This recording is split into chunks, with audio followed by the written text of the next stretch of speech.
All right. Thanks, everybody, for joining us today. My name is Matt Richling up in Ottawa. I'm your chair of OREA's YPN committee. We are really excited for today's master series, which is basically talking to some top producers across the province. Let's bring them all in. While we do that, a few housekeeping things to go through. So everyone turn on your cameras and join us. First off, any questions, throw them in the chat or throw them in the Q&A, and we'll do the best we can to get to them. Please let us know where you're coming from right now. So wherever across the province. What else we got? Sign up for Reality. It's coming to Ottawa in March. Also, if you're coming, make sure to attend the YPN Boost event. It is going to be crazy. If you've ever been to one of the YPN events before, this one is going to blow them all out of the water. The location is one of the best in Ottawa. We've got some amazing surprises going on, so I can't wait to tell you more about them. But everyone's here. Let's get started. Welcome, everyone. Thanks for joining us today. Happy to be here, guys. Thanks for having us. Thank you so much. So let's get you guys introduced. Let's go one by one. Let's start with Andrew. I want you to tell me your name, brokerage, where you're from, location-wise, and one thing you're proud of. I don't care if it's business, personal, just something you're proud of. Okay, well, my name's Andrew Perrie, and I'm with REVEL Realty. I run a brokerage office for them here in Niagara-on-the-Lake, as well as Muskoka. I'm also the team lead for the Fine Estates team. We finished in number 2 in Niagara last year, and that's something that I'm certainly very, very proud of. Awesome. Jacqueline? Hey, I'm Jacqueline Pennington. I'm with RE/MAX HALLMARK. I've been in real estate for, 17 years now. In terms of what I'm really proud of, the number 1 agent at RE/MAX HALLMARK this year, and currently number 3 in the country, which was a pretty big milestone for us this year. Awesome. Daniel? Hi there, Daniel Foch. I'm at Rare Real Estate. Been in the business for about 10 years. One thing I am proud of is that I have never done a dancing TikTok. Karina? Hi, everyone. I'm Karina Eskandary, Toronto-based realtor. My brokerage is Union Capital Realty, and I run the Eskandary real estate team here. Something that I am proud of is being a working mom to 2 beautiful little boys. Amazing. Amazing. Let's tap into that a little later, because I know a bunch of you got kids, so we can kind of tap into that. Tristan?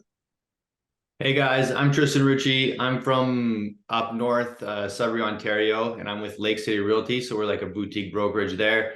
I run a small team, and I still like to do a lot of business myself. So I take on a lot of my own clients. And something I'm proud of is not 2 little boys, but I have 2 really young girls. So I'm super happy about that, being a dad, and that's probably the best thing in my life. Amazing. Amazing. All right. Okay. Let's get this started.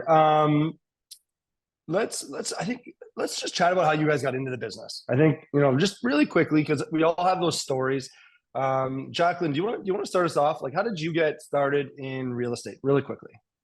Sure, very quickly. I bought my first house, and like a lot of people thought, well, this kind of seems easy, so let's give it a shot. Boy, did I not know what I was getting into. And I actually started as an individual agent. I've always been a solo agent, so didn't start on a team. I'm in a small town. They weren't too popular at that time. Yeah, and that's pretty much my story. Okay, who wants to? You guys, let's just jump in. I don't want to keep introducing you guys. Let's go. Tristan. I guess I can go. Yeah. I bought my first investment property and just fell in love with it. My dad always taught me what refinancing was. And when I kind of learned that, it kind of blew my mind, and the way you can just multiply your money. So I decided to get into the business and to help other people understand and get into the real estate market. I just fell in love with meeting people and helping them. Nice. Karina? All right, I'll go next. So my husband, we were dating at the time, was flipping houses, and I loved what his realtor was doing. I was like, oh, I could totally do that. So I pretty much just signed up, got my license as soon as possible. And I actually first entered the market in the pre-con world, which is why pre-construction does make up a large portion of my business. So I know that side quite well, and that's where I came from. Cool. Andrew, Daniel? I'm a cop out. My parents were in the business, and so I'm second gen realtor, and I just rode their coattails pretty much. So that's it. That's the story there. That's awesome. So I was always in sales, but even at the height of my previous career, I was only making $25 to $50 commission in the gym sales industry. So you know what? One day I just called up my good buddy Thomas Ferris. You might know Mark Ferris. And you know what? They just convinced me. They said, Andrew, you've got a great personality for it, and I think you'd be just super good at it. So I was like, let's go, let's try it out. And I just needed a little bit more money per unit, and that's how I thought about the real estate industry from the beginning. I thought it was like a plumber or an electrician. I didn't really know all the intricacies of the industry. But I'm glad I do now. And when you guys started, so we'll start with you, Andrew. Yeah. When you started, did you find early success in real estate? Like, was it like, all right, and deals were flowing right away, or was it like the longest grind of your life? Like let's go into this a little bit. Yes and no. So it was at the height of 2016, 2017, when multiple offers and all of that was coming into play in a big way. And you know what? I was picking up clients super quick, but I couldn't get the deals together super quick. So it took me about 3 months to get my first deal. But I actually had bought a house without having my first deal secured. So I put my feet to the fire. I made sure there was, no plan B, burned all the boats, all that kind of stuff. And then after 3 months, I think I finished with about 117,000 in commission. Nice. Anyone else? Early success, or was it a grind? I didn't have the early success that one would anticipate having, joining a team, I suppose, is what you would call it when I joined the family business. But my parents basically said, you got to do this on your own. So I just went on YouTube and watched every Brian Buffini and all that stuff, and just started hitting the phones and picked a product type that I liked and tried to become an expert in it. And I just paid it a lot of attention, as much attention as I could, as to what people wanted, and then just find out what their needs were, and then just figure out a way to solve that. And the big thing, I know I'm pretty well known now for charts, and I felt that I was very young joining the business, and I felt like a lot of people didn't take me seriously because I was young, even in transactions when my parents were away on holidays or whatever. They'd be sending it to me, and the person would be like, I don't want to work with this guy. He's in his early 20s or whatever. And so I just substantiated that I knew what I was doing with data. That was really that was the mother of invention for me, was that I needed to prove to people that I was credible. And that's kind of how that whole thing started. Nice. It's a good reminder for me to tell everyone. Actually, Dan, you're probably bigger on Twitter or X now, or would you Instagram? Where do you want people to follow you? Wherever, yeah. I don't know. Just Google my name, and you'll find me on every platform. But whatever people like, I try and be on everything. Everywhere. Okay. So follow everyone. Please, right now, take a second, go jump on Insta, go jump on X, find them, follow them. They're all putting out great content. So it's take advantage of that. Karina, how was your start? I would say similar to Andrew in the sense 50-50. So when I went to jump to the resale side, I did join a team, which was very helpful for me. So I'm a big proponent of when you're first starting to join teams to learn, but it was more like a mental shift. I think I did 90K my first year, which for me, coming from the salaried pre-con position, was amazing. And I was early 20s. So but it was a grind in terms of my mental state. I didn't treat this as a business. I did a deal and I was like, oh, amazing. And I would F off to the beach for, the days. I just didn't treat it that way. I wasn't consistent. So I think that first year was a learning curve in the sense of you got to actually be in this business and treat it like a business. Yeah. Jacqueline? Yeah, so I was fortunate. I did pretty well in my first year, but it was definitely a grind and a hustle. This is actually kind of almost pre-social media days. I distinctly remember Matt showing up to a conference with a camcorder. So we kind of aging myself there. So I was doing 4+ open houses a weekend. So I was really doing work for other senior agents in the office, developing really good relationships with them. So I picked up their buyer leads. But again, it was working every single crumb they gave me. And in my first year, the average sale price was about 150,000. So again, I was having to do a lot of deals to get out there. But again, it's really about personal connections and getting myself out there as much as possible. Awesome. Tristan? I had my start was like medium as well, like a mix of both. I kind of took the same approach as Dan. I was trying to, because I was young, I was trying to give information. And when I started my broker, really, I kind of got lucky.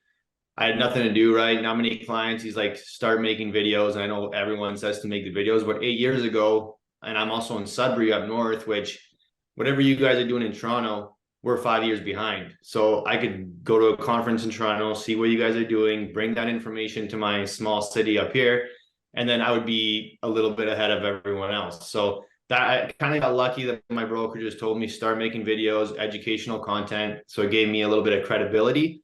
And then before everyone was promoting on Facebook, there'd be a few people like, oh, you're the Facebook guy.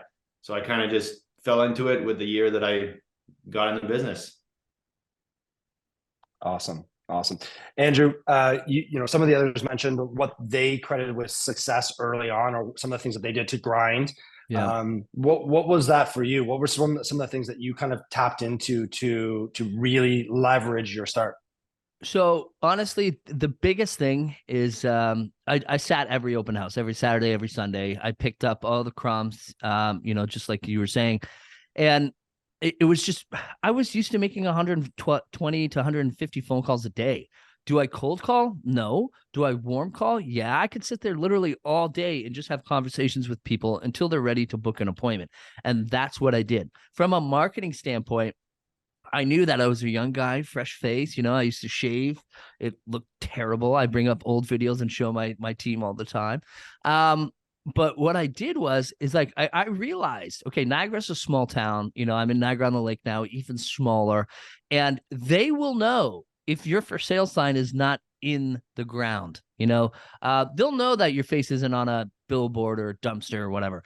So I knew that I had to get my name out there. And the best way to do that was to market myself outside of my market. And that's how I became to have a business of 90% agent to agent referrals, because I built the connections outside of my market. If I show up and you know, really try to put all my efforts into marketing into my same market, they know that I'm inexperienced. They know that I don't have the business accolades behind me because they don't see me anywhere. So I had to focus my attention on bringing people in. Luckily for me, everybody loves Niagara. It's a great place, you know, to get out of the city and live a different lifestyle. And that's what I focused on for the first, I still do it to this day, to be honest. Nice, nice. And Karina, anything that you can credit to kind of that early success, like the things that you maybe focus on, whether you saw it was positive or not. Now, you know, looking back, you're like, oh, damn, I wish I didn't do that, or I wish I didn't focus on that. But anything that you really focused on at the beginning?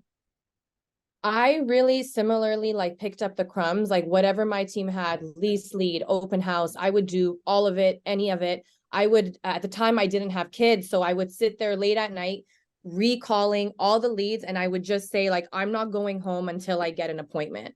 So just grinding it out like that continuously, and the mindset that I don't have a choice. Like I really don't have an option. If I don't sell something and get an appointment, like I'm not making a dollar, right? And I think also being like a young woman at the time as well, like I didn't really care what people thought. I put videos out there. I made my own content series when like that wasn't a thing, same with like a video recorder. And I just I kept putting more material out to make myself seem credible, because it's difficult when you're a 24-year-old trying to convince people to buy with you, right? So the more content I put out, the more I did, the more credible I felt. And people are like, oh, like clearly she's trying and she's doing it and she's in the mix. And it was the consistency, I think, with that. What you're saying is a theme that I keep hearing from every single person here, right? We've all felt that. We've all felt that, like, I don't know, insecurity around the, our success or lack of success. So what was, what was something that, and maybe it's the same thing. And I, Julie had written some questions down for me, and I like this one a little bit, but it kind of ties in. Was there anything that turned out to be way better than you thought?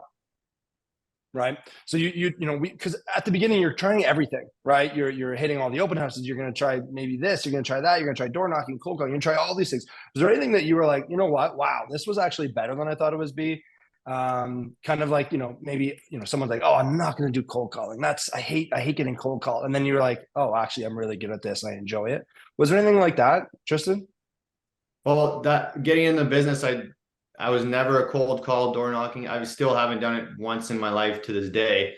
But what I loved and absolutely still do is I try to join every single event that was in Sudbury, like the Young Professionals Association, the Chamber of Commerce. I would get involved, but not only show up, but then I would ask, can I do something to help you guys organize an event? So I did a first-time home buyers event with these things. And then now, especially, it's a little bit different, but it's also an excuse to go to these events. So with kids, you're super busy, but then, hey, I have to go golfing, have to go to these parties with our like whoever, right? And I love meeting people, going to talk to people in like a party setting or a get-together setting. So for me, I built my business around that, playing basketball as well. You can really build it around things that you love. You meet these people regularly, then they become friends. And that's one way that I've got a lot of business, and I just love doing this stuff. So it doesn't feel like work at all. And it's not. Yeah. Anyone else have anything? One thing that surprised me how easy it was, like when I started, I really wanted to work for developers eventually and help them find land. And I thought it would take me a really long time to build relationships with them. And I found that all I really needed to do was have a property that was compelling, and you can get in, or have an offer that was compelling. You can get in the room with pretty much anyone. And so that's what I did. Is I went and found a listing. I did all of the due diligence work on it. We spent a lot of money on pre-consultation applications, getting everything from the municipality that you needed to know. And then I started shopping it to developers, and I was just doing cold email. And I still now in that space send cold emails every day to developers with sites and with offers, and trying to figure out what they want. And then I started realizing that, a lot of these developers, they're smart, they're shrewd business people, they know what they're doing, and they have 10, 20, 30, 50 agents working for them. But you can stand out by literally just going to them and rather than presenting them with sites that they don't want, going to them and asking, what are you looking for exactly, right? And then I kind of just used the systems that I learned from the Brian Buffini's, et cetera, that if I had a buyer, I would just go door knock. I would say, go pick 5 streets in this town, and I'll door knock every house in the town, find you a house on that. And I would take the exact same system and use that for people who are looking to buy bigger properties, because I figured the only way for me to increase my income, I'm not an exceptionally good operational agent, honestly. Like, you can talk to anybody in the business, like, I'm not that good at operating at scale. But so for me, it was like I had to put a 0 on the end of the deals that I was doing, and that was the way that I did it. And so to me, building relationships with higher tier clients, and doing so especially through cold email, was surprisingly easy.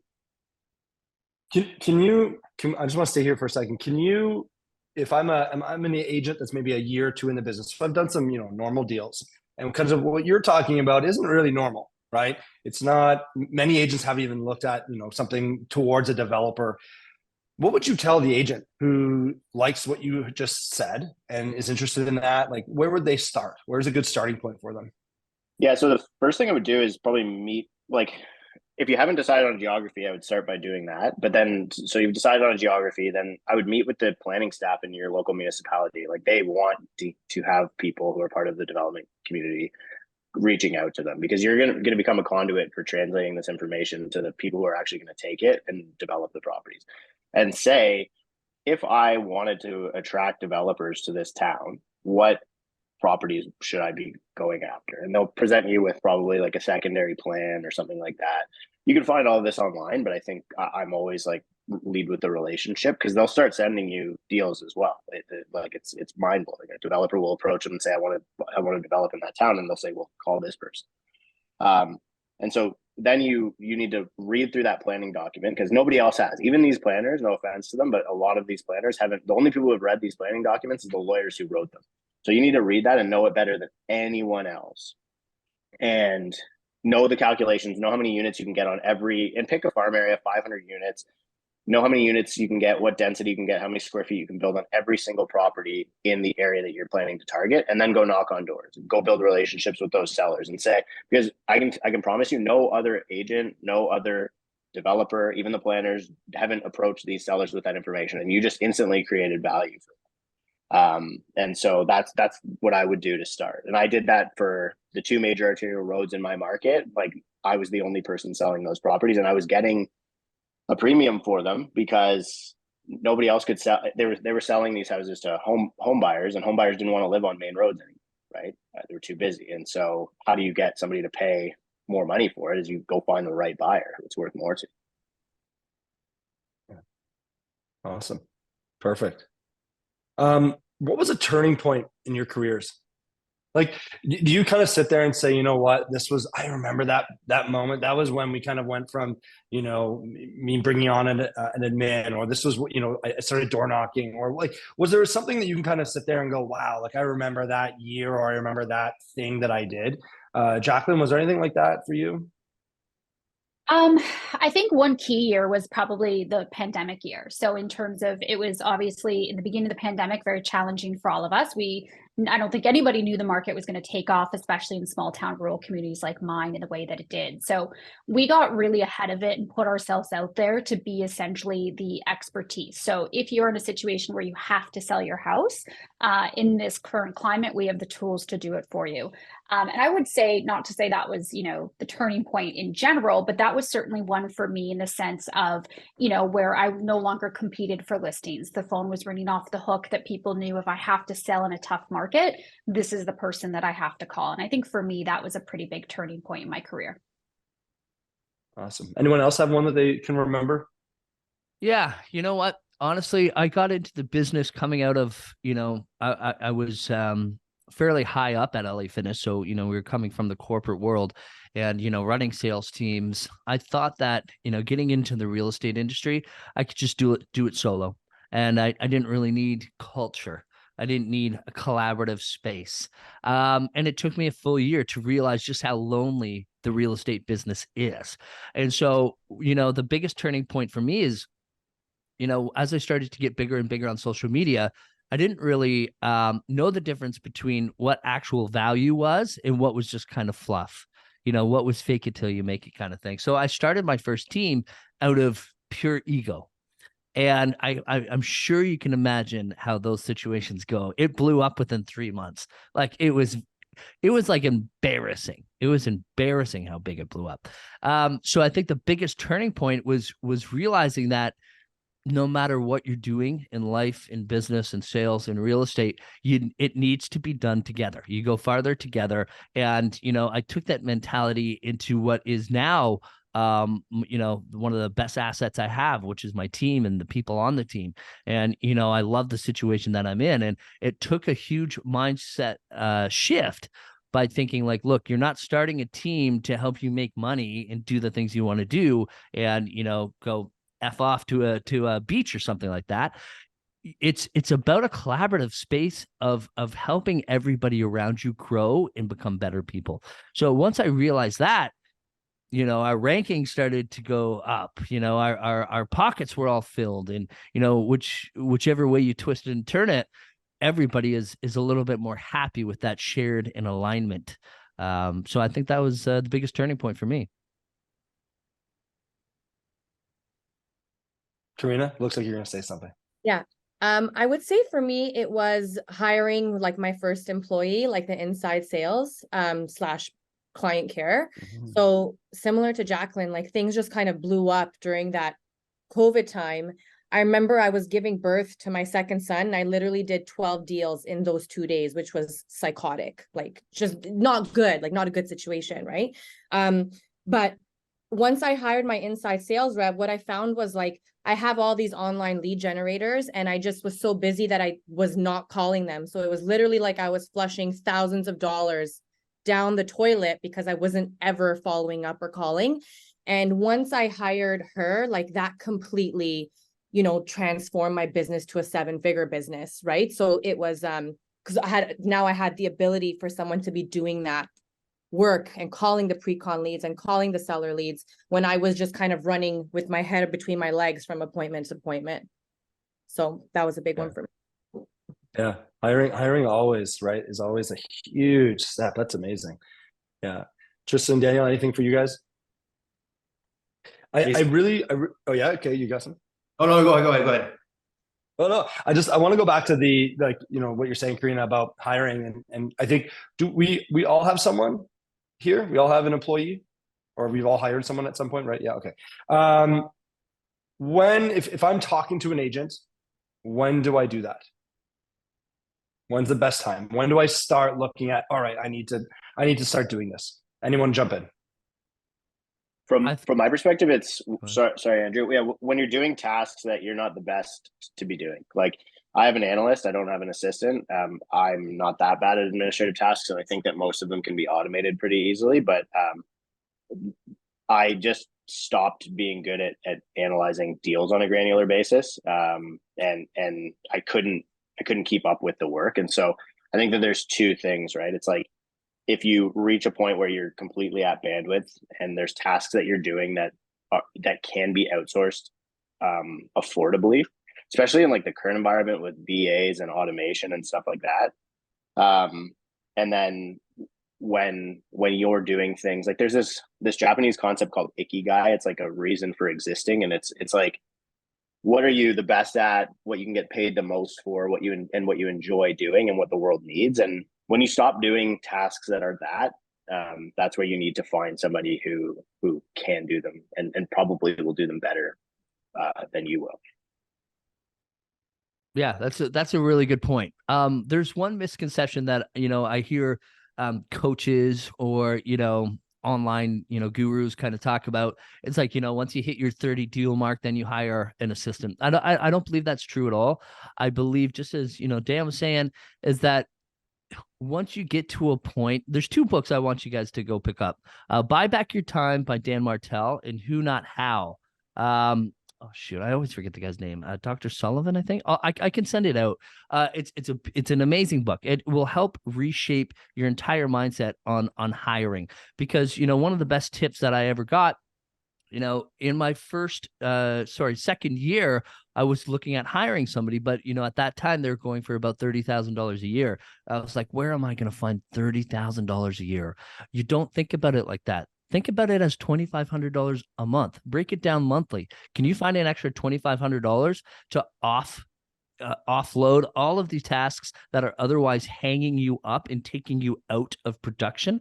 You know, I remember going from buyer appointment to buyer appointment, and in between they wanted to submit offers, and I'm like, well, how can I write up your offer? And there's offer night tonight, and I needed to get somebody. So if hiring scares you, start here. Try to find a licensed assistant. Some people will disagree with that. I mean, at my level, I wouldn't hire a licensed assistant. It's a conflict of interest.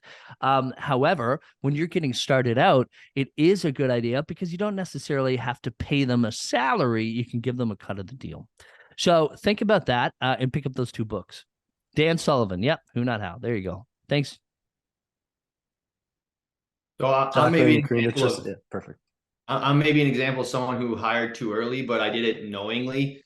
I was making about 200,000 gross income, second or third year, and I was like, you know what? If I could even make 150 for the rest of my life and have to do like 2 hours of work a day, like that's perfect for me. So hired someone, and it just propelled my business like crazy, because then I had more time to go, what I was mentioning earlier, go golfing, go to these events during the day, right? Go and meet more people. And that's what I actually love and enjoy doing. So for me, it was a no-brainer. I remember my team lead at the time, he's like, I don't think you're ready. Like, maybe you shouldn't do it. And I kind of just wanted to jump in and see where it goes. And I just had like this vision that I knew it would help me somehow. And the rest is history. I've had one or two at a time, depending how busy it is, and it's been a lifesaver just to free up the time that kids or to do whatever you enjoy doing. Jacqueline, what was that? When was that point where you decided you needed to bring someone on? I'm probably not the best example because I was about 70 ends a year before I actually brought someone on. So I'm actually always very delayed to hire. But I think for me, it was really about being the right person. I didn't want to hire someone for the sake of hiring. I hired someone actually as a part-time social media marketing assistant.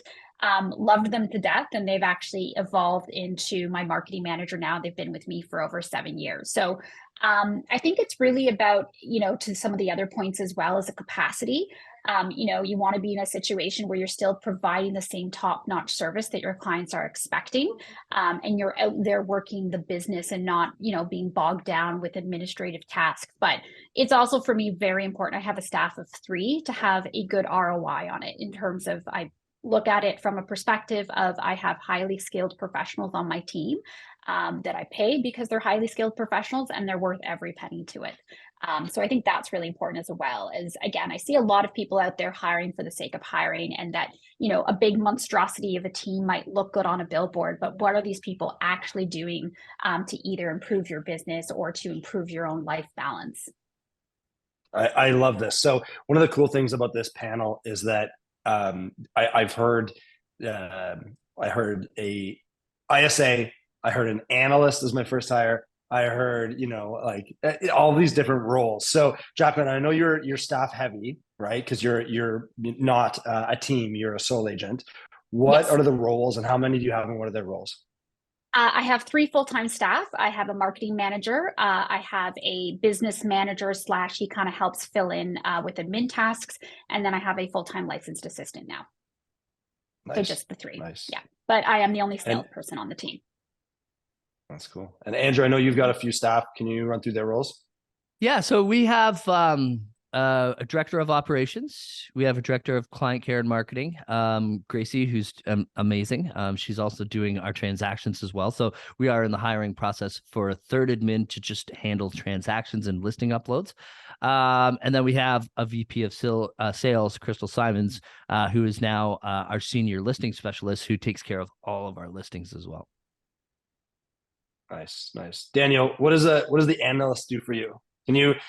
That's almost a new one for me in terms of a first hire. Can you run through that real quick?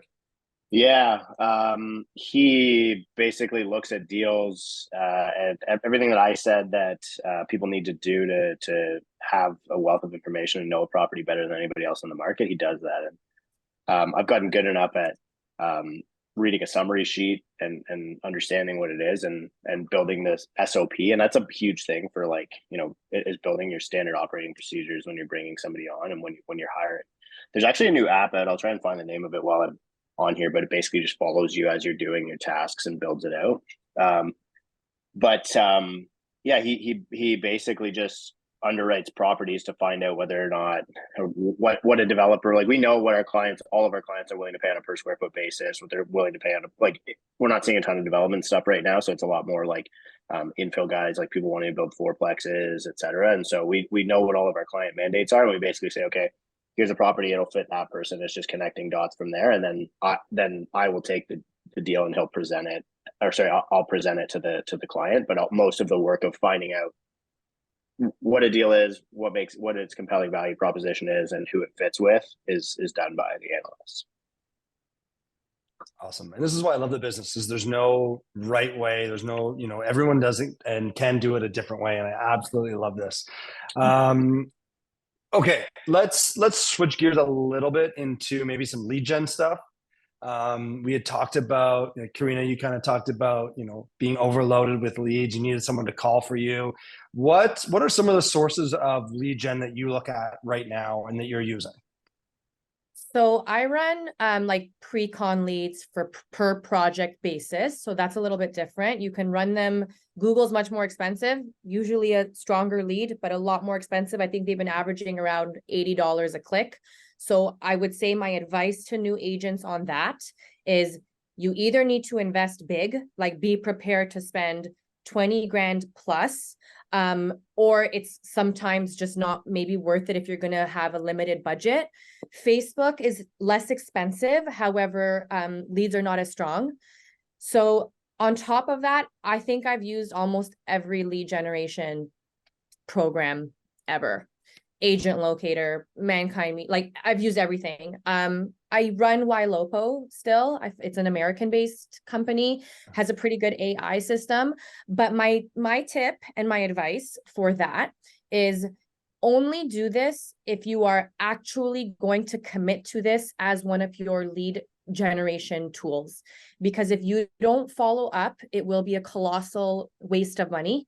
And this, if like, you just need to commit to it as being one of your sources, right? So it's like, I have people on my team that they're just honest about it. They're like, honestly, like I'm not into this, and they're going to commit to like open houses being one of their lead sources, or they're going to commit to social media, like whatever it is. So I wouldn't say just jump in, try it, but it is a numbers game, right? It's a strong numbers game. And if you don't have the diligence to put tasks to follow up, you can have a great conversation with someone and think you just converted a lead, but then you've gone through so many that day and you don't put the task, so you forget to follow up with them with the listings you sent the next day, and then they're gone, right? So it's really something that if you're going to do it, commit to it, and learn the right language and the scripts to how to engage these people. Tristan? Lead sources, favorite lead sources, something stuff that you're doing right now. Yeah, the best lead source, and I've kind of like was just mentioned, I have done so many of these, hiring people to get leads off Facebook or whatever, different type of ads. And the best that I've had forever is just contacting my sphere, setting aside 2 hours and just texting people that I haven't texted in a while. Hey, or when you drive by their house, I do this all the time. Hey, I just drove by your house. Hope you guys are doing good. Right. So then it opens up a conversation. That's been the number one, and it's free. So you never have to worry about that. It's just a text or a video call. I do birthdays every single day, and I find my return on investment for that is way better than any other marketing that I've done. But, and obviously the main, I don't want to say social media because I feel like that's what everyone says right now, but that's obviously the main bulk of where I get my leads from. Jacqueline, what's your lead source, favorite lead sources right now? So I actually don't do any sort of online lead generation. It's just not something I've ever gotten into. I am primarily a listing agent. And so most of my marketing lead gen is actually as a result of either referrals or I do a lot of farming. So I've been farming for probably about 12, 13 years now. So that's my number one source of new business. And when you say farming, can you dig a little deeper into that? Like what are Sure. those activities that you're doing for farming? Yeah, so I do direct mail in terms of be it postcard, market update, flyers. So we do about 24 drops a year. And I've got about a 20,000 radius that I do. That being said, I started quite small. So I started with about 1,000. And again, I do look back, and that is probably one of the primary areas that I would really contribute to the success of my business is just a consistent farming. Say that again. Consistent farming. Consistent. I can't say consistency enough on this. Mm-hmm. Yeah. Sorry, Matt, Daniel. I just want to clarify. Oh, yeah. The online leads are not my favorite lead source. I just want to clarify that. Yeah. Well, but see, like so we're big in online. We're big in the online space, and so I don't like, everyone can do the business a different way, and I love that. At the end of the day, it's just what's the ROI, right? And so, Daniel, what's your current lead sources? Yeah, so I used to do almost exclusively paid inbound leads, and then I guess the beginning of COVID, the price on a PPC on Google and Facebook like tripled. So the numbers weren't working for me anymore in my market, and I found that I was making the same amount of calls on inbound as I was on outbound, and so I just went back to outbounding. And so I still make hundreds of cold calls a week. I still send hundreds of cold emails a week. That's where I like to do it. And one of the reasons that I like that is because I'm in control of the narrative from the start. So like I initiated the conversation and nobody else did. And it wasn't from an ad, or there was no preconceived notions. I actually prefer these leads even to like referrals, because referrals, there's still some sort of like preconceived notion that somebody, set an expectation based on the recommendation of you. Not that I have any issue with it. It's just different. And so that's my primary source right now. And then I do get a lot of inbound from the content, from Twitter, from Canada's #1 real estate podcast. So that's obviously getting a lot, but a lot of that stuff ends up getting referred out. And I find that when I have clients who, where they're far away and I try to make it work because that's what they want, it ends up being the wrong move. So I'm really trying to convert that into a referral business. Yeah.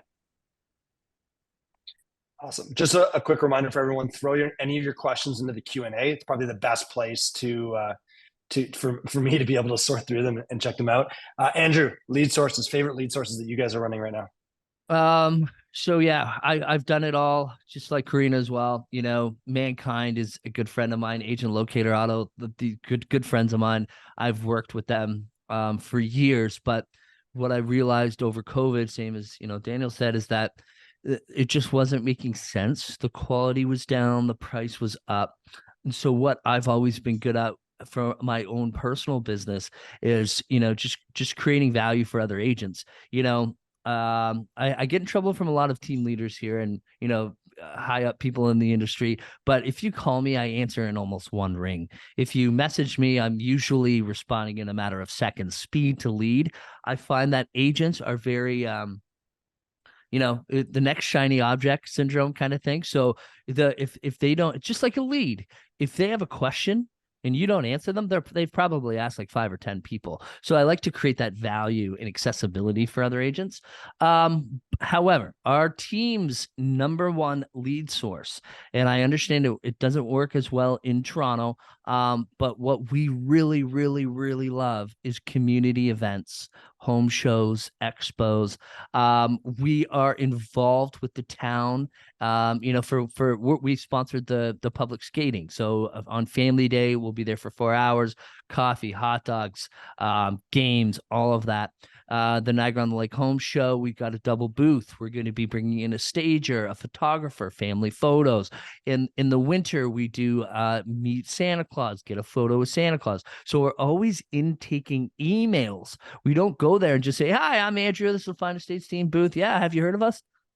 No, it's spin the wheel, get a prize, get your name entered into the main draw. So, we'll spend $1,200, $2,800 to be a part of an event, or we'll create our own. We'll do Easter egg hunts, all that kind of stuff. We prefer to do it for the children as well. We find that, I've got 3 boys. So anytime you can involve your family in these types of things, it's makes it super more easy. But for those events, we'll bring home 100, 200, 400, 500 leads in one go. So we absolutely love it. And because of the way it's, Daniel talked about perception and, the preconceived, when they see your name or on their phone, when you're calling them, they say, "Oh, that's the person who set up the event that my kid, won at a drawing contest." We always try to keep it new and fresh and to make it as engaging as possible. So community events, I think, are the biggest. You mentioned family, and we got a good question from the legendary David Kurt. So we're gonna ask that question. This is basically, how do you balance your work life, your crazy high focus on customer service? How do you balance between the two of those? So here's the thing, we talked about running your business as a business. So when I book a doctor's appointment, I had to do it this week. You call their assistant. They book it for you. You're not talking to the doctor. You're talking to their assistant, and then they call you to follow up. So I'll tell you this. I'm off at 4 and I don't work weekends because we have the systems in place for every client to feel like they're completely taken care of. So from our client care perspective, they book the showings. They provide the feedback. We introduce them from the very beginning. So it's not they're being handed off. Say, this is the process. This is how you're going to be taken care of so that nothing slips between the cracks. We go to our listing appointments with 2 people. And we, like I said, as soon as we get all the marketing, we set them up with an email introducing every single person who's involved. We have group chats with the listing agents and Gracie, and that's just the way we do it. It's been amazing is when you have this collaborative space and you put people in roles to focus on one specific thing. That's the beauty of it. Now you've got a real business operating as a real business, and the clients appreciate it. Yeah, I love that. I love that, the whole focus on operating like a true business. Jacqueline, how do you balance that work-life balance? And like David asked, still committing to that high level of customer service? Absolutely. So when I was expecting my first son about 10 years ago now, I made a decision to really pivot my business towards being a listing agent.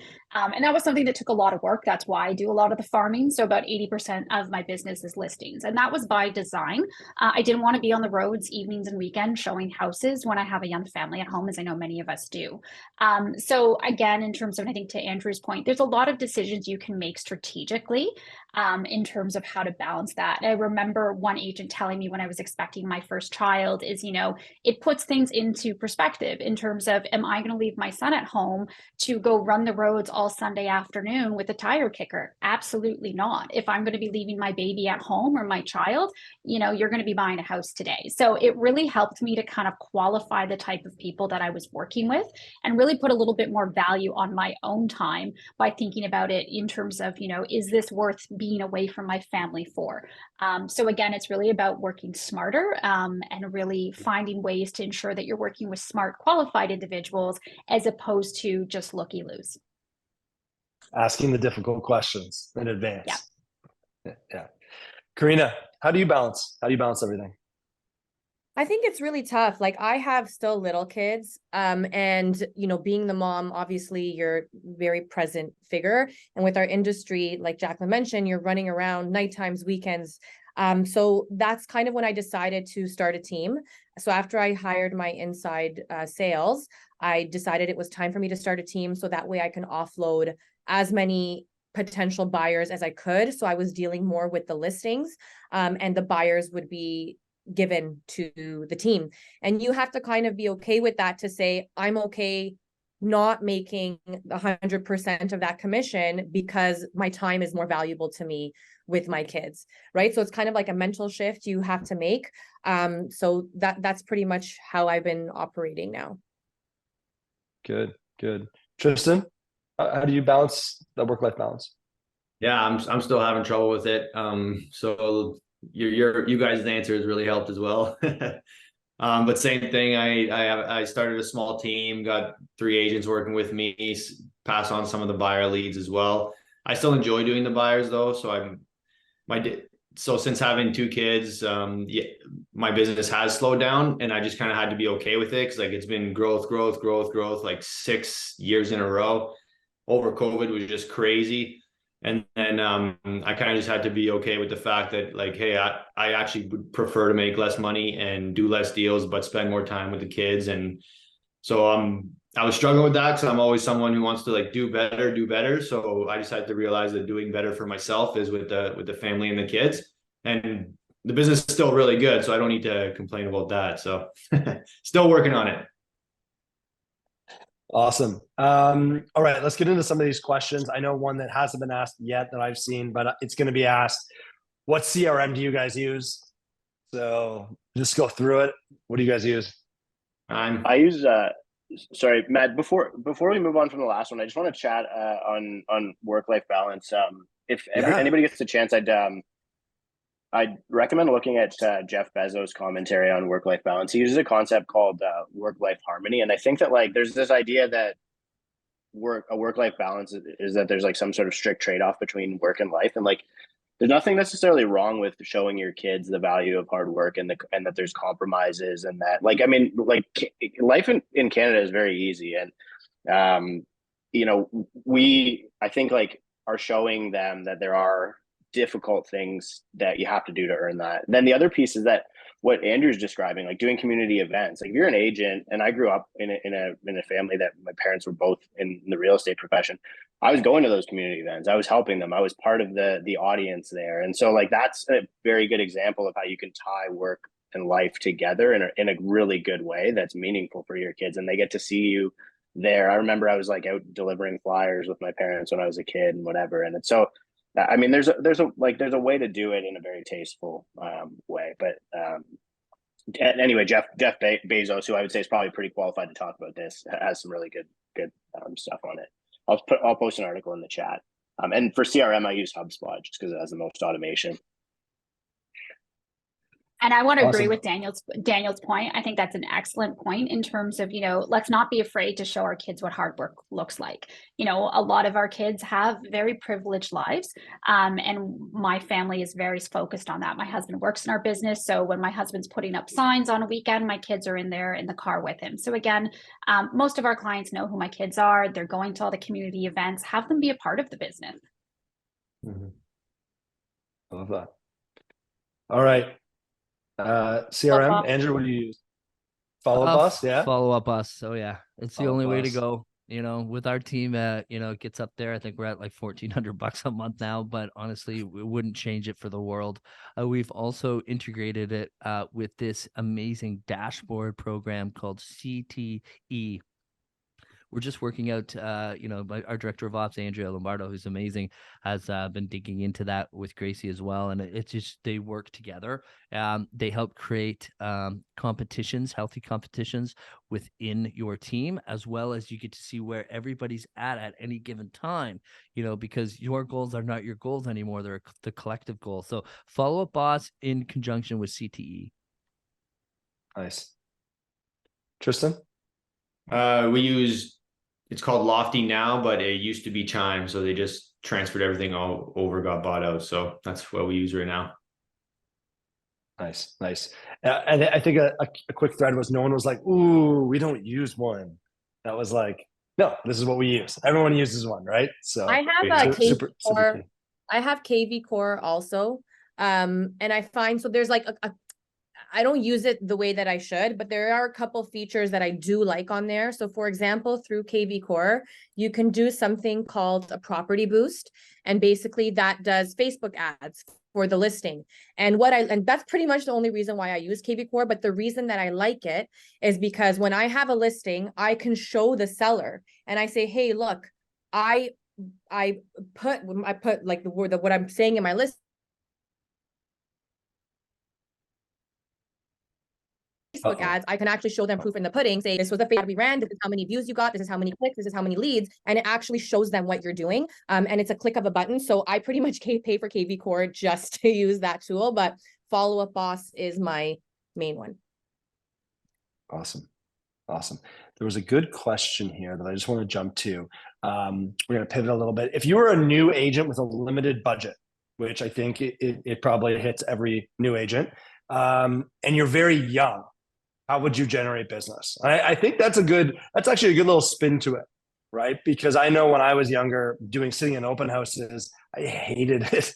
I absolutely hated it because they'd look at me and I felt judged right away. So anyone have any good ideas for someone who's got, very little income at that point, very little to invest in stuff, and also feels very young? I think open houses is a key one, but I think it's really important. I think something we don't talk enough about is your relationship with senior agents. So if you're not on a team, you should really be having a presence in the office, and offering to them to do open houses for them, to sit in on a home inspection for them. I do find a lot of the time with younger, newer agents, and it's, certainly I've been there too, there's this feeling that we can kind of do social media post and the business is going to come. It's not going to come. You got to get out there and get the business, and if you're in a brokerage setting, you're on a team, there's agents out there that have business that they can't, really work. So build those relationships with the senior veteran agents, do favors for them, and then they will throw you a couple scraps. You don't really pay anything for it. It's just generating that personal connection with people. I love that. I was what I would recommend that I did when I was first starting out with a limited budget, I was really trying to hone in on my sphere. And even though my friends were young, I knew that they were eventually kind of going to get to that place where they could maybe buy. So I was holding seminars. I was doing first-time buyer seminars, pre-construction seminars, and I was inviting everyone. And I didn't care if 2 people came, if 7 people came. I just kept consistently running them. And you'd be surprised that you will get a deal come out of that. And it also helps you build your confidence. I think as a newer agent, the biggest thing is your confidence. You're not confident knocking on a door. You're not confident making a phone call. You're not confident showing a lease. So the more you expose yourself and put yourself in those uncomfortable positions, the better you will become as a salesperson and know the language to use, the body language, and even just the know-withal to how to ask the right questions to a potential lead. Like, here's another example. Like, if let's take Pickering City Center condos. I'm going to give a real life example. They have a sales office in the mall, in Pickering Center Mall. Go to the mall, stand close to the sales office, and literally start talking to strangers. So we did a seminar there, and I made my team go an hour and a half early and talk to strangers to get comfortable and try to bring them into the sales office. So there's things you can do to, instead of twiddling your thumbs at home and scrolling through Instagram, that can actually help you become a better salesperson. Yeah, I'd like Very to well add to said. that. That was very well said. And I think the biggest point here is that if you get $150, $200, you get some coffee, you get some cookies, use your brokerage boardroom to host an event of some kind, and you align yourself with a professional. You align yourself with somebody that might have a little more confidence than you. But having said that, to Karina's point, is if you prepare to fail, you fail to prepare. Or if you fail to prepare, you prepare to fail. So you have to be working on what you're actually presenting well before the actual event. Because if you're young, it doesn't matter. It doesn't matter if you're young. If you speak confidently and you know your stuff, you're going to be well, you're going to do well, and you're going to be able to convert well. We're Tristan, getting Daniel? asked the part-time question a lot, by the way, Matt. I know. I'm gonna go to that next. Yeah, Don't worry. We're gonna go there.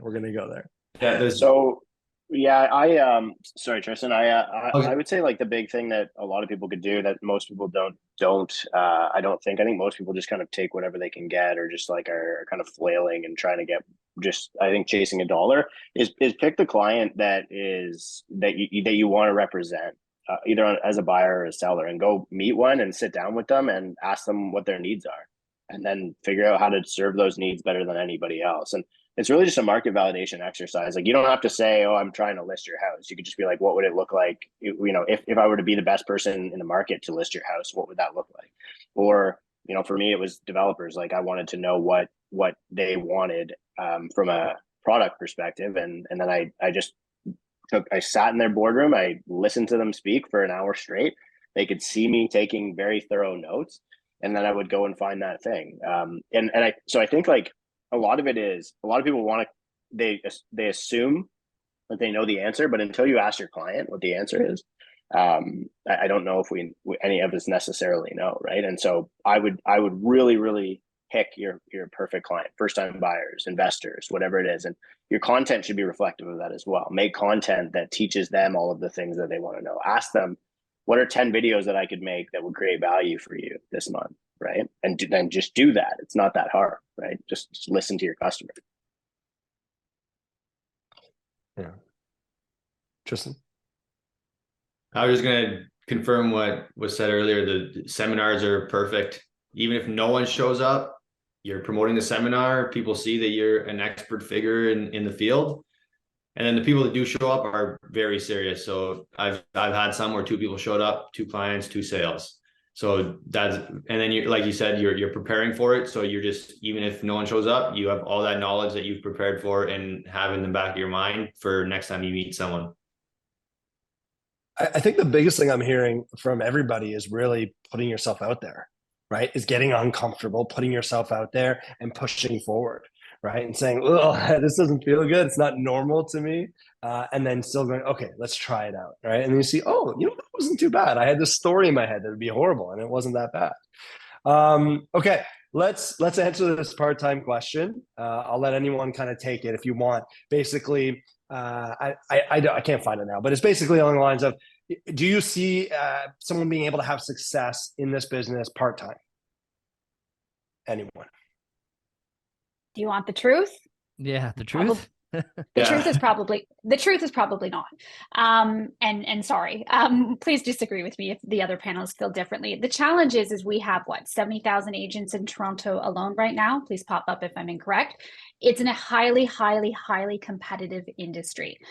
So it's not to say you can't do it part-time, but in terms of the amount of work that you're going to have to be putting into it, because you're going to be essentially competing or going against people who are working 60 to 80 hours a week to make this happen. So again, it's not to say that you can't do it, but I would say some of the books that have come up and in general, really understanding how to utilize that time well.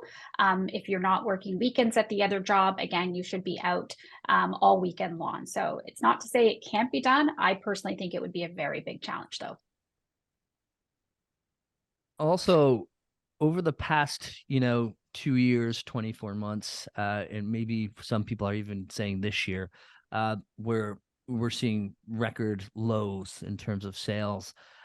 It's going to be because I've been here, it's going to be very easy to want to say, hey, where can I get a salaried position within the industry? So I'm not exiting the industry, I'm still around it. You're still exiting the industry. Okay. So the biggest thing is that if you put the amount of time and effort into, 1 or 2 sales a month, you don't need that salary position. You don't need to get paid to create graphic. That's what I did. I started a graphic design company on the side in my first year just to see if I can make extra money. Lasted about 60 days. And I realized that, I had to really just put my feet back into the water and get stuff done. Sorry, I keep almost trying to swear, hold me back. But I get passionate about this because, we see people on our team, we see people in my brokerage that reach out and say, hey, is there anything I can do to make some more money on the side? And the answer is no. The answer is no. If you want to make money, you have to get out there and get the sales done. So can you do it part-time? Yeah, but I just think the people in this industry are getting better. They're getting more competitive, and they know how to read between the lines with their clients, the differences between a full-time agent, a solo agent, a part-time agent, and a team. So I would say, really just focus on getting your skills a little bit more dialed in. Awesome. Okay, I've got 2 more questions, then we'll try and wrap this up. I liked this question from Adam. It was basically, you guys are all very successful in your business. What do you aspire next to achieve? And I like that question. That's a cool one. Let's Daniel, what about you? I actually, so it's funny as a follow-up in regards to the question about being part-time, because if I really think about it, I'm probably a part-time agent, really, honestly. And it's because I spend so much time making content, and I make money from content, and we have a course and a lot of other things, and I make probably just as much from that as I do from selling real estate.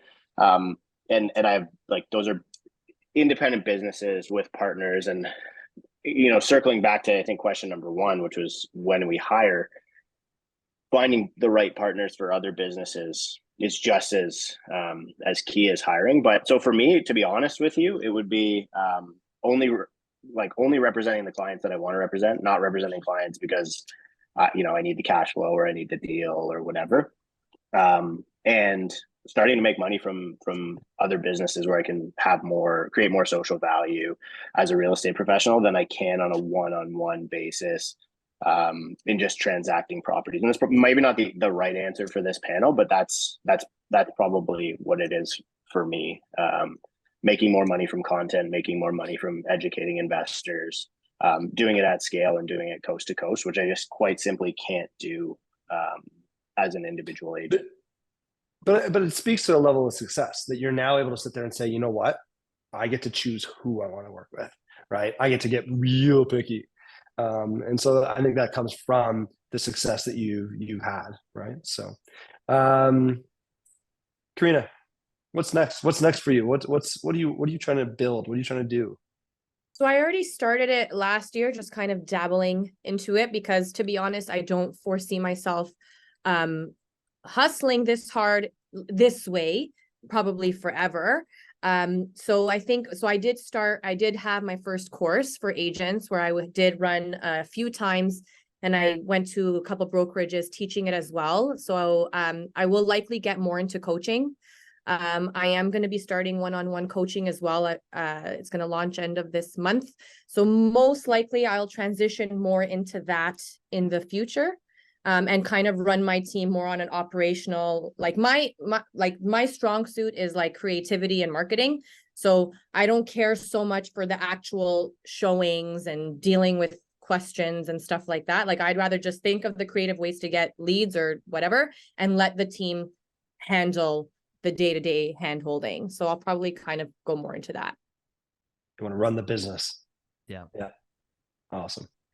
Andrew? Yeah, I can go.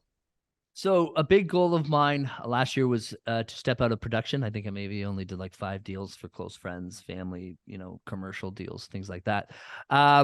So I really believe that you should be, growing by 30% every year, no matter what it is. And if you're not moving forward, you're falling behind. And the reason why I really love that quote is because in this industry, I think there's ceilings. I don't want to be the best in Niagara anymore. I've done that. I want to be the best in Ontario, the best in Canada, the best in North America. We have expansion teams coming in Burlington, Toronto. I'm going to Florida next month to look at brokerage locations. I'm speaking in Arlington. I'm speaking in Texas. I'm speaking in New York. So building out that full international brand with things like courses, media companies, coaching, just really taking the brand to that international level while keeping that collaborative kind of corporate structure that we've, really taken advantage of to create the success that we have. So we're just that kind of personalities that we're never going to stop and we're never satisfied. So what's next is just international growth. Amazing. Quick reminder, if you guys got any value today, please take a screenshot, take a photo, tag these guys. They're all amazing people. Give them a follow, but post it, maybe give maybe a quote, what your favorite part was of the day, and then reach out to them if you've got any questions.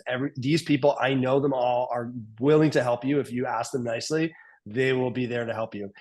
Jacqueline, what's next for you? What are you trying to achieve? What does that look like to you? The utopia of work-life balance, I would say. So honestly, from a business perspective, I'm really happy where I'm at right now.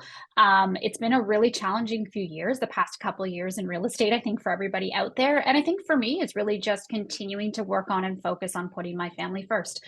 Because at the end of the day, I can always sell another house, I can always grow business, but I can't get that time back with my kids. So for me, that's really what my focus is on the next year or two. Great. Tristan? My focus is growing on the systems for the team. So I'm not the best at managing people, and I am working on that. I always talk to my team about that. So I want the systems in place so that I can step away a little bit. And then the goal would be to grow to other smaller cities around where we are, maybe stay in Northern Ontario for now, and then eventually grow from there. But that's the pipe dream. Awesome. So before I ask the last question, just a quick housekeeping reminder. Reality in March, grab your ticket. It's probably one of the best conferences that we have in Canada. The level of speakers is huge. Also, if you get a chance, then grab your YPN Boost ticket. Also, if you know someone who deserves extra attention for the good works they do, and they're an agent in Ontario under the age of 40, please nominate them for the YPN Leadership Awards.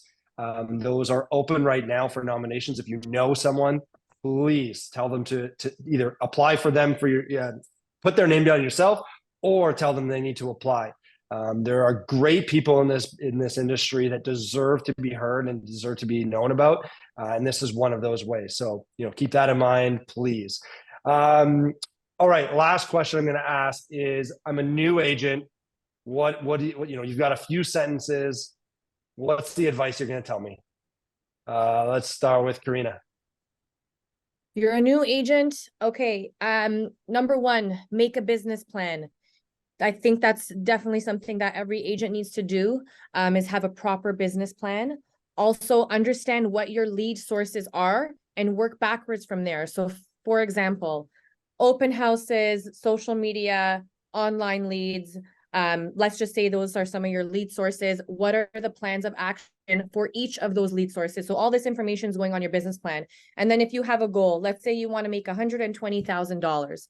That means how many appointments do you need a week, which means how many phone calls do you need to make a day in order to get those appointments? So you have to actually track everything you're doing in order to, if you don't have the data or the information of what you're tracking, it's hard to say what's going right or wrong, right? So I personally come in the office every single day, even if I'm here in between appointments. I can't work from home. I know some people can, but I do it because I know I have to do X, Y, Z in order for our team to get X appointments a week. So if you're an individual agent, do that and be consistent. That's the big one. If you're going to be on social media, be consistent and provide value, not just you in front of a fancy car. Tristan, I love that. You said that so well. You said all that so well. Tristan? Well, I think everyone here does something really, really well, and you've heard a lot of ideas from all of us. And I think what we do well is also what we enjoy doing. So like Dan loves the numbers. People follow him for the numbers. He really enjoys that. I like creating certain, like a little bit like he does, a little bit more like easy to understand. And that's kind of like my brand and what I try to do. And I really enjoy that in events. So figure out what you are really going to love doing. Don't try to do what everyone else is doing, and really hone in on that. And consistency, like we've been saying this whole time, like you're not going to see it in the first month. You're going to see it in 2 years from now if you do it every single day. Awesome. Daniel, I'm a new agent. What's the best advice you're going to give me? I'd just say figure out who your customer is, who the best person that you are in the world to represent, and talk to 10 of them, 20 of them, 100 of them, figure out what their needs are, and then just start meeting those needs. That's the easiest way to do it. I love it. Jacqueline? I agree with everything everyone just said. The one thing I will add to that is financial management, is that when you start in this business, as soon as those paychecks start coming in, it's hard not to book a trip or buy a shiny sports car, but those paychecks have to last you through the challenging times as well. So I can't stress enough the importance of proper financial management of your business. CRA doesn't care. They're coming. Exactly. All right, Andrew, close us out. What's your best advice for a new agent? So like I said before, is market outside of your market. Try to build up the reputation as the go-to person in your market, and then those referrals will start coming in. But also, I genuinely believe the way the real estate industry is going is join a top producing team. Do it for a year. See what you get out of it. You know what? There's so much value in these top producing teams. They have the systems, they have the database, they've been through it. Let them help you get to where you want to go. We call it exponential growth. So that would be my advice. Awesome. Well, thank you guys so much for being here. I know all of you are actually amazing agents. You're great people at Baseline too. So thank you so much for taking time out of your day to be here and to share with everyone. Again, if anyone watching got value out of this, please, follow these guys, take a photo, tag them, share something that you learned, and then, show up to Reality, grab a ticket. Please, it's going to be amazing. And yeah, we'll see you next time live on stage at Reality. Thanks, everyone. Have a great day. Everybody. Thanks, Matt.